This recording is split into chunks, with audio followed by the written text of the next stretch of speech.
Hello, welcome to another episode of Firo Fortnight. My name is Ruben. I'm the project steward of Firo, and Firo Fortnight's all about, keeping you up to date on what's been happening in the Firo world and what we have been doing. So yeah, if you like these type of updates, make sure to like and subscribe.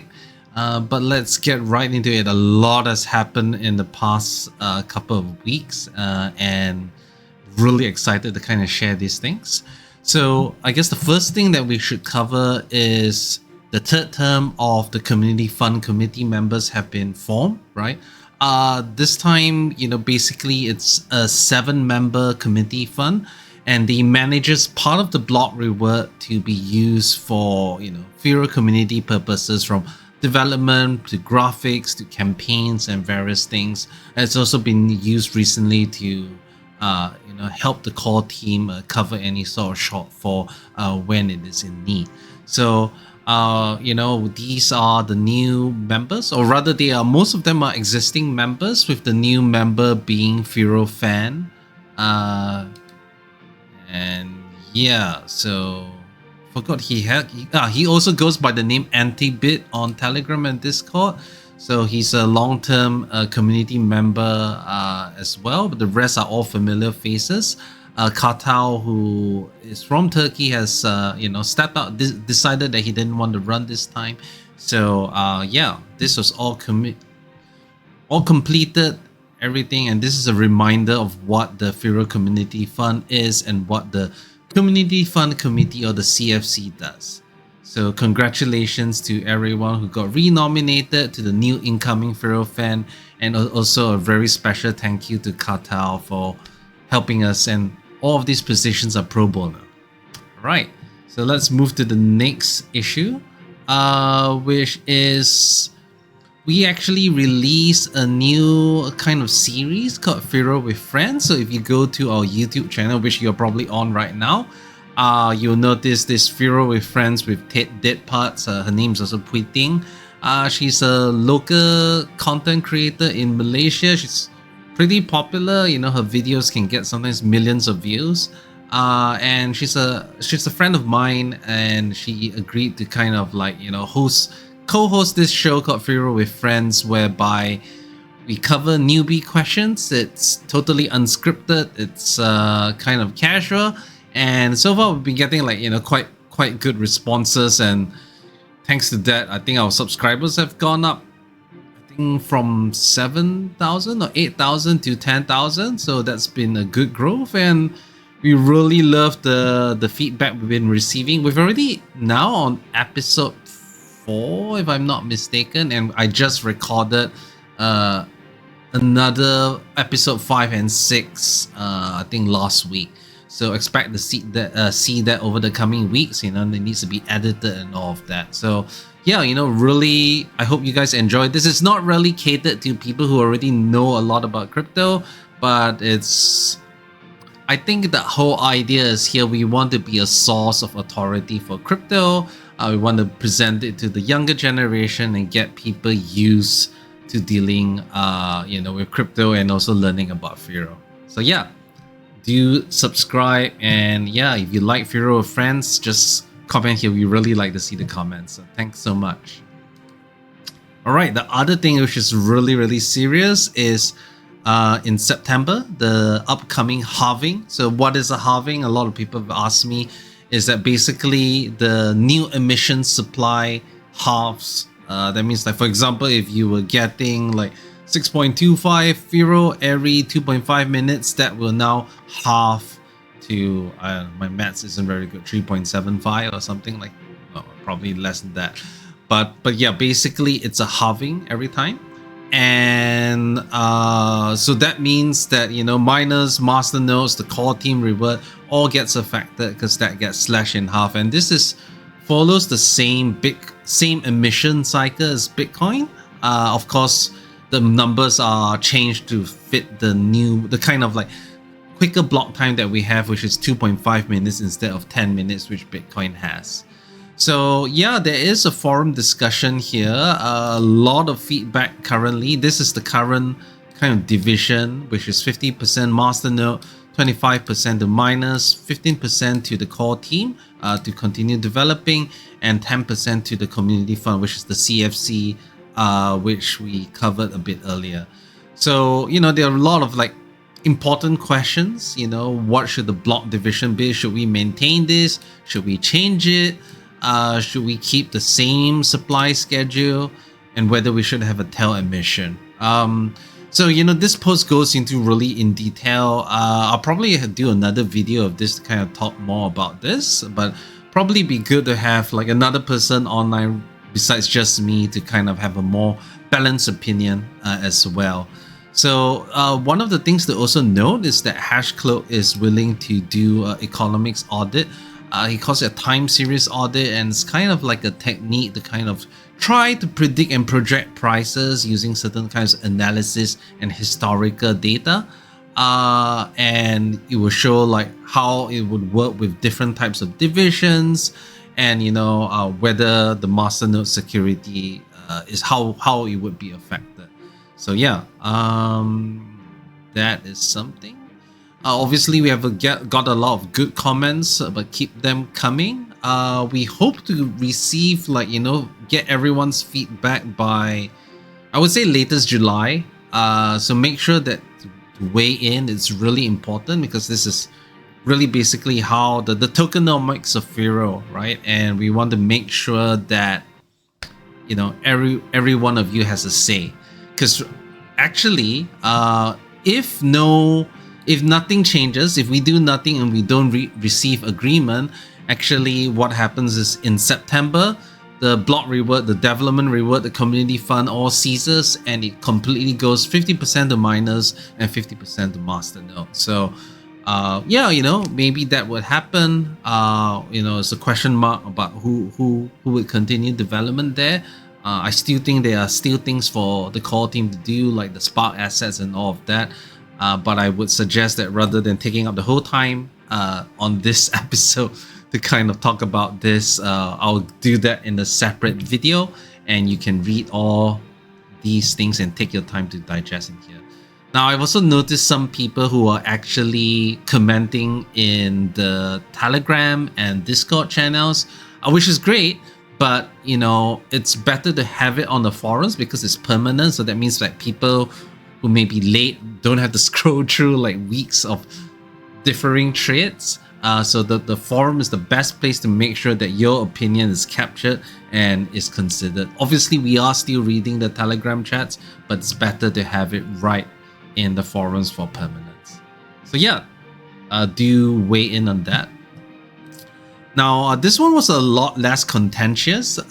So those of you who have many masternodes or like do a lot of transactions may have realized that sometimes when you consolidate Firo, or when you try to send like a very large amount of Firo, you know, this very unhelpful message says transaction limit exceeded or something like that. Transaction is too large and prevents you from going ahead with the transaction, which is like, well, what is this, right? So obviously, this is because there is currently a max transaction limit. That means the transaction can be a maximum size of 100 kilobytes, which is not a lot, but it was something that we inherited from Bitcoin.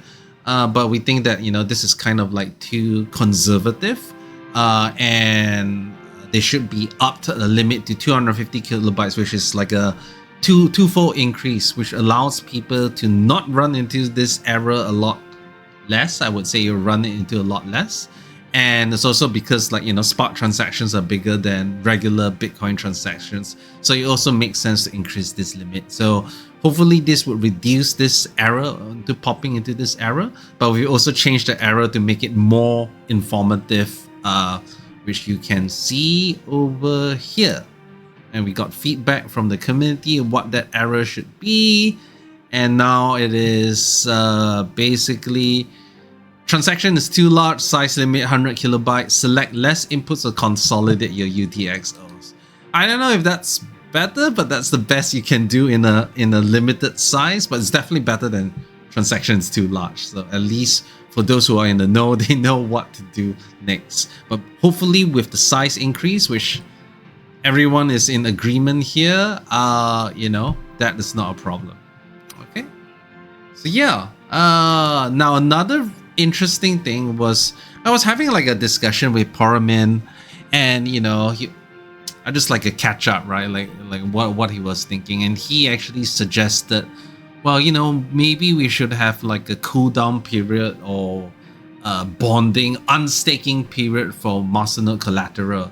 And what this means is because like right now, if you have a masternode and you want to sell your coins, you can immediately transfer your Firo out and immediately sell them to the market, which is fine. It's actually one of the good things of masternodes, whereby you can go in and go out. There's no kind of like commitment to it, but it does have certain security implications only if like a large amount of masternodes deregister at the exact same time, because that actually can compromise security for a couple of hours if like, let's say, like hundreds of masternodes deregister at one time. So there was this, the Parmi was like, oh, maybe we should have something like, a short cooldown period. So that means to kind of disincentivize people from like immediately deregistering, or that means like kind of locking their collateral for a bit. And it was something that I was like, I'm not really sure how we would go about doing this. And I actually, during one of the development meetings, I raised it up to Peter, who's our lead developer, and I was like, hey, do you have any idea how we can do this in a very simple fashion? And unfortunately, he was like, oh my god, this is an interesting task, and went to figure it out and actually coded it up to like 70%. And I was like, hang on, we haven't had community consensus on this, so hold your horses. So we stopped the coding for that while we were seeking feedback from the community. So I just hope that people don't misconstrue that we were trying to push something. It was a question that I posed at the development meeting, and because our developers have kind of like quite a lot of independence in deciding what tasks they want to do. Obviously, I have certain preferences. I may say certain things get prioritized, but this is kind of what happened. But at the moment, there's kind of like divided feedback. Actually, I haven't checked how has the votes gone. So yeah, there's a bunch of people who say like, yes, I'm okay with locking it for a few days. Others are like, oh, let's keep the status quo, right? Which is a non-trivial amount of people. And the people who are writing the comments are people who generally are against, they want to keep the status quo, right? So, obviously we could like, go through a few rounds of votes on this and all of this. But I think, given that it is quite, I would say, controversial, and people are not like totally on board on this, unless there's a serious shift in community sentiment, we'll probably be putting this in the back burner. I mean, the code is, 70% ready, but unless there's a huge community sentiment shift, we'll probably put this on the back burner for the moment. But you are still welcome to comment, if we see that, there's a huge amount of support for, locking for a few days or something else, then we will revisit this question. There are some very interesting, sort of suggestions of like, more complicated logic on when it gets locked and whatnot. But I feel that once you start introducing that, it gets more complicated to understand, to explain to people, and it's a lot more development time for a kind of like questionable benefit, unless you're really sure that this is going to have a huge benefit. So, I mean, all the feedback is consistent, but it also has to balance with the amount of difficulty it takes to implement it. The one that we initially talked about, which is just to maybe lock the collateral for a couple of days, that's not too hard to implement, but anything else would be harder. So yeah, let's move on to the next topic, which is some really good news, which is this is what this article is 1 year old, and I just wanted to give context. So last year in May, Binance kind of made several privacy coins, actually quite a few privacy coins unavailable in Europe, and it covered like France, Italy, Spain, and Poland, but it also covered Sweden and Belgium, even though they didn't explicitly say that. So Monero, Dash, Zcash, Pivax, Secret, even Verge, of course Firo was affected originally, but after a month or so they kind of relisted. So you see, after that these coins were then relisted in Europe, but somehow the coins that remained delisted was Monero, Mobile Coin, Firo, and Horizon, which is kind of confusing because we have like very similar kind of setup to Zcash, and I tried explaining it, but it was not accepted well. And they said like, oh well, you know, until something else changes, we are going to keep you unavailable in these regions because the regulator said so, which was a kind of really a big blow because we did have communities, especially in France and all these countries, and losing this quite a lot of countries at one go was a big blow to our community and volume on Binance. So yeah, that really sucked. But very recently, we noticed that Firo is now available in all these countries again. And this was because, you know, we implemented the exchange addresses. Binance has, you know, introduced new, I would say, safeguards and balances to also comply with the regulation. And now they are making Firo available again on Binance in these countries. So the full list of countries is actually Poland, France, Spain, Italy, Belgium, and Sweden. So we're back in all these countries. So really, really good news. We'll be putting up a official announcement on this. We're just like checking with Binance compliance teams to make sure that we aren't saying anything that would get them in trouble, and that they're okay with the announcement, and then we'll go out with that. But hopefully that'll be done by the time of the publication of this video. We have the publication ready now, so that's really good news.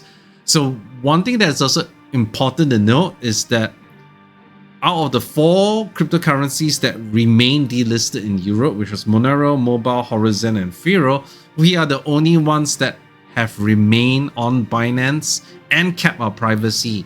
Monero has been delisted, Mobile Coin has been delisted, Horizon completely removed their privacy, but Firo, we still have our privacy, and we are now relisted in the Euro. So I think this is, I would say, a very, very good sign. You know, of course, we still have that monitoring tab because of the ongoing regulatory issues, but showing it that they are willing to reopen Firo trading in Europe is a very, very, very good sign. Especially like Binance is probably now the exchange with the most regulatory oversight. There are literally regulators sitting within Binance to make sure everything is going fine. So I think that's a good sign that, you know, we will be able to maintain our listing, but of course, fingers crossed. So look out for the thing, and, you know, please show some support. Let's cheer this together.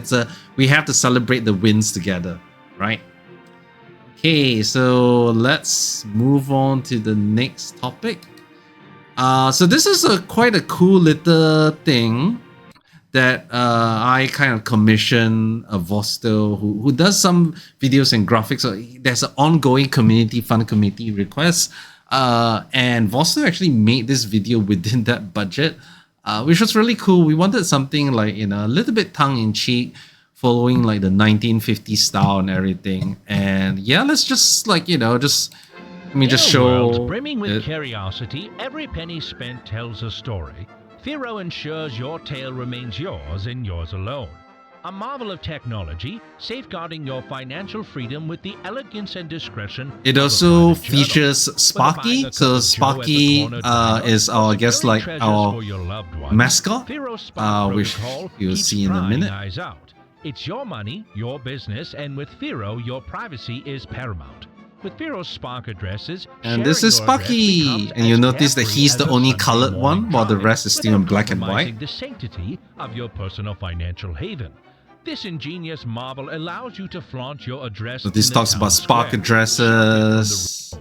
So, join the ranks of those who I really choose kind of freedom, like the discretion, aesthetic and of like peace propaganda. mind. With Firo, It's you're kind of not like tongue-in-cheek, transactions, and it you're is, making a you know, statement. privacy is a movement That says, that we "My should financial privacy rally is against, my right." and it's always Firo, fun the to future of have private like some sort of like transactions. propaganda Secure, private, yours. to make, Today, you know, tomorrow, cheering privacy for the fun. future to come. So yeah, this is just something that, you know, kind of happened, and we are trying to move, you know, we've been talking about with the core team and also the people that do our socials, or rather our people that do the socials, that we want to kind of embrace a more like kind of tongue-in-cheek propaganda type of thing. You know, may or may not be in this style, but yeah, you know, give us your feedback, what you think about all of this, right? Yeah.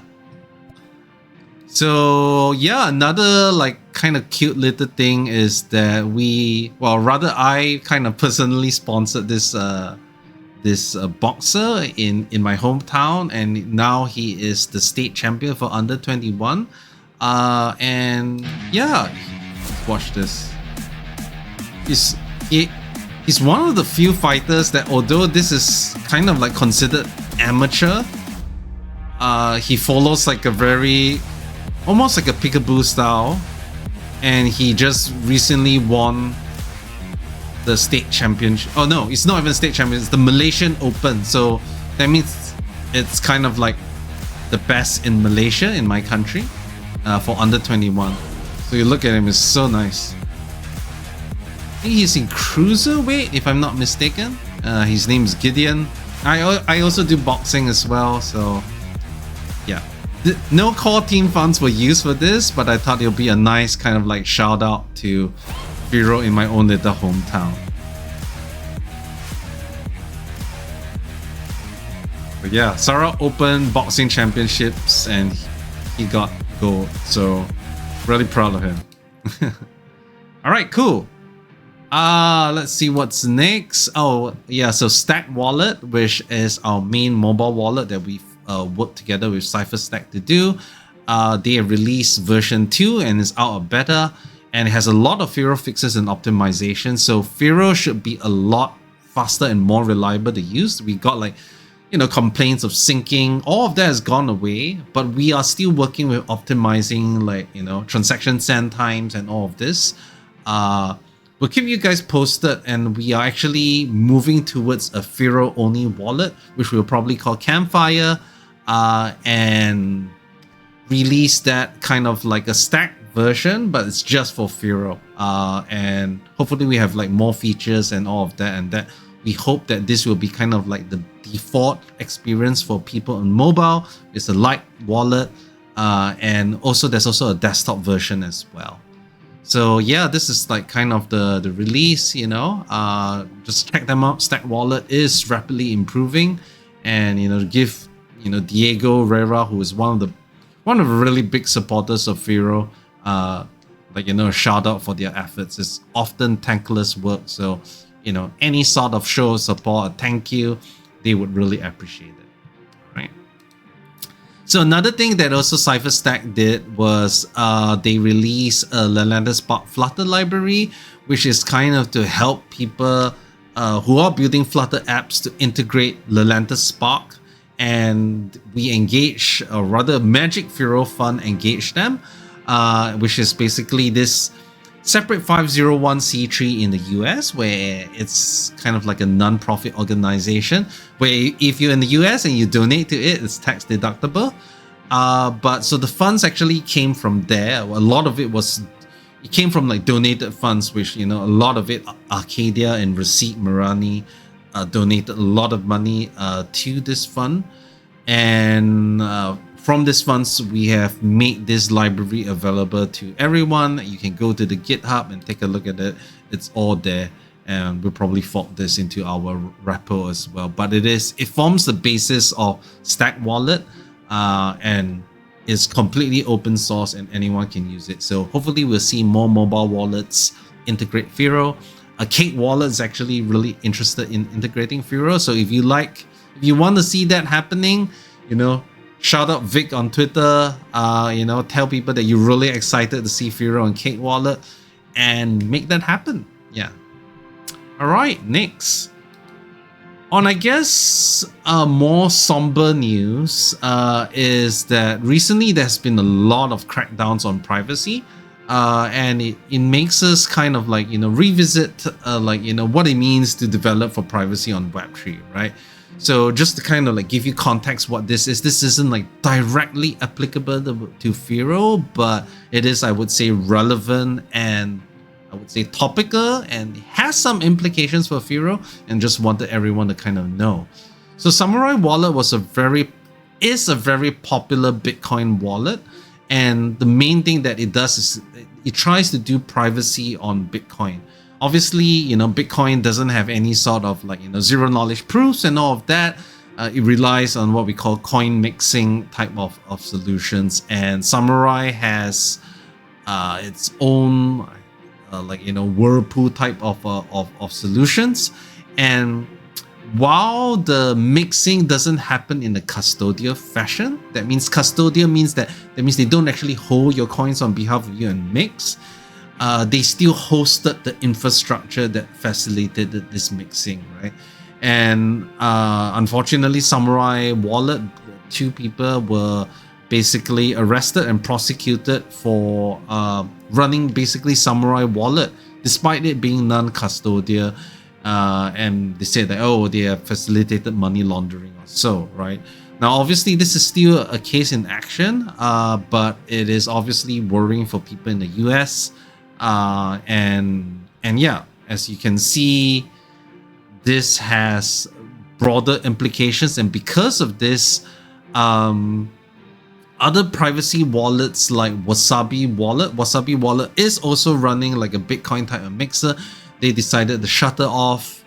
We've also seen Inconnector Wallet also shutter off, and many other are very scared of doing privacy, which is a real shame, because arguably, if it's not custody, how are they facilitating money laundering? They're just hosting the infrastructure. Obviously here it's a bit tricky because they hosted the infrastructure and also they earn direct fees from the mixing, so they were kind of like profiting from the mixing. Firo isn't like that. The developers don't get any money from you using smart transactions, right? There's obviously differences. We don't really run the infrastructure either. I mean, we run like the seed nodes, but it's not like, those ones are the ones that do the mixing. It's not, right? But because we use the zero knowledge proof, it's all right at the protocol level. Obviously, there is a huge difference between Samourai wallet and Firo, but I do think it's important to highlight and be worried and mindful that the governments that be, or rather like the current US regime, is very anti-crypto and very anti-privacy, and yeah, we are seeing this as well. So another thing is that Tornado Cash, the guy that developed this mixer on Ethereum, right? It was basically a smart contract that allowed some privacy on Ethereum, which was very expensive to use, by the way. But he basically uploaded this smart contract with his co-founder, and removed all control over it. Of course, there was their own like Tornado Cash Torn governance token, and he was actually detained in jail for 8 months for almost like there wasn't even a charge then. They didn't even say, this is for money laundering. They detained him without any sort of charge. But after that, they charged him with money laundering, and the verdict is quite scary in the sense that even though they did some like mitigation measures, like the front end was employing some sort of blacklist. Basically the court say like, your tool is for money laundering if you profited from it. If you made this, even if you remove control, you're responsible. So he was actually sentenced to 5 years in jail, which is like 64 months. That's a really long time for a crime that like it's not somebody, right? He didn't cause anyone to lose money, but it was unfortunate that North Korea used his thing to launder about 500-600 million, which we don't know, but I don't think there's any evidence to show that he directly facilitated that. It's just that they used the platform, and I think that's really scary. It's kind of like saying that, oh yeah, North Korea uses Linux and Windows, and they use Linux and Windows to hack my computer or hack some, US military stuff. Therefore, you're responsible. I mean, it's kind of the same logic, and it's really weird that they are going after this. Obviously, we are not a US jurisdiction, and we are not a Dutch jurisdiction as well, and obviously, we develop at the protocol level, but this is something that has kind of like very chilling, I would say, ramifications, and we are seeing many crypto services like be scared of privacy, even though it's so important. Especially now, we're seeing that our financial privacy is being eroded more and more, and we at Firo, of course, we are mindful of what's happening with all this regulation, but we won't stop unless there's some law that prevents us to do this. None of us really want to go to jail, obviously, but we are not abandoning our mission just because of this. So yeah, show some support, make sure that we are protecting the right to be private, right? Because if we just like sit still and keep quiet, these things are going to be extended, and then what's the point of crypto? What's the point of money that is totally controlled by the government and can be surveilled, right? So this is quite scary as well. And you'll notice that on top of that, although this is not like directly related, but it's because Roger Ver, who was one of our seed investors, was also arrested for tax fraud. Basically, he's being accused that, although he had renounced his citizenship about more than like 10 years ago, like in 2014, he still ran some companies in the US, and he's claiming that they're claiming that he evaded certain taxes there, which may or may not be true. But what I found a bit weird was the extent that they went to catch Roger Ver, because first of all, he's been doing this for a very long time. Why now, right? It's like almost 10 years since he renounced his citizenship when these things all allegedly happened, right? And what was even stranger was they arrested him in Spain, right? Like 50 million in taxes they say that he didn't pay. They coordinated with the Spanish authorities after 10 years of like not doing anything, which they could have gone after him a lot earlier. Of course, some people suspect that this was because he released a book called Hijacking Bitcoin. I'm not exactly sure if that's the case, but it is something like, wow, like the timing is kind of weird. Like, why wait so long? Why now? And why would they go to the efforts of getting like the Spanish authorities involved to catch someone on tax fraud, right? So there's a lot of questions on that. We wish him the very best. I spoken to his PA. He is obviously safe, but he can only communicate through his PA. I do believe they've set up a way that for you to message him, and the family office would forward all of those messages to Roger. Do send him some words of support, and hopefully, we'll see how this case evolves. All right, on some other lighter news, we have been featured in several interviews. How I Met Web3, which we had a really kind of like heated conversation, which was quite interesting. So if you go to Twitter or How I Met Web3, or it's on Spotify, the whole list is there. Or they misspelled my name, but it's quite heated in a good way. So check it out. We also had a Binance Ask Me Anything on Binance Live with Alliance X. He actually said that this was the AMA that he enjoyed the most and that he learned the most. So I'm really happy that happened. And yeah, you can still watch it live on, if you have access to Binance, you can still watch it. And yeah, we cover a lot of stuff there, and he's still posting and talking about it. So I think that went really well as well. the last kind of like, besides our normal privacy roundtable that we host with Pivex and my gosh, Basic Swap and Particle as well, we also were on our crypto talk, which is we didn't pay anything for this. They invited us together with Zeno, Pivex, and us as well, which was also a very good conversation. I think I talked a little bit too much there, but if you want to chime in, these people are spreading privacy news for free. A lot of this, like AMAs and all of this, a lot of them are paid. So when someone like takes the time to spend like 1 to 2 hours of the time to actually host us and all of this, we should be really thankful. We should show support, and I should just actually give them a like right now. Okay, yeah, so that wraps up Firo Fortnight for this episode, right? If you like what you see, leave a like, subscribe, and if you want us to cover anything particularly, just leave some comments. We really like the comments. And yeah, this is Ruben signing out, and in propaganda fashion, whoop. All right, see you guys.